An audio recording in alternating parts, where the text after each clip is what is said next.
என் மீது களங்கம் ஏற்படுத்தி என்னை கழகத்திலிருந்து நீக்கப்பட்டிருப்பது என்பது மிகவும் வேதனைக்குரிய ஒன்று, வருத்தத்திற்கு ஒன்று. அதே போல என்னை பொறுத்தவரையிலும் அந்தியூர் சட்டமன்ற தொகுதியிலே துரோகத்தை செய்து விட்டார் என்று குறிப்பிட்டார். அதற்கான பதிலை அந்த சட்டமன்ற உறுப்பினராக போட்டியிட்டு இருக்கிற சண்முகனுடைய மகன் இங்கே வெளியிட இருக்கிறார்கள். அதற்கான ஆதாரங்கள் இங்கே இருக்கிறது. யார் யார் இங்கே பேசினார்கள், அதற்கான வீடியோக்கள் இருக்கிறது. யார் அன்றைக்கு பொறுப்பிலே இருந்தார் என்பது நீங்கள் எண்ணி பார்க்க வேண்டும்.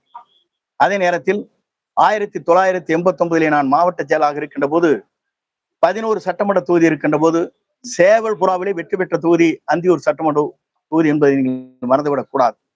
ஆனா அன்றைக்கு நான் பொறுப்பிலே இல்லை, முதலே புரிந்து கொள்ள வேண்டும். என்னை குற்றம் சாட்டுவதற்கு முன்னாலே குற்றம் செய்தவர்கள் யார், அந்த குற்றத்திற்கு உறுதுணையாக இருந்தவர் யார் என்பதை தெரிந்து அவர் பேசியிருக்க வேண்டும்.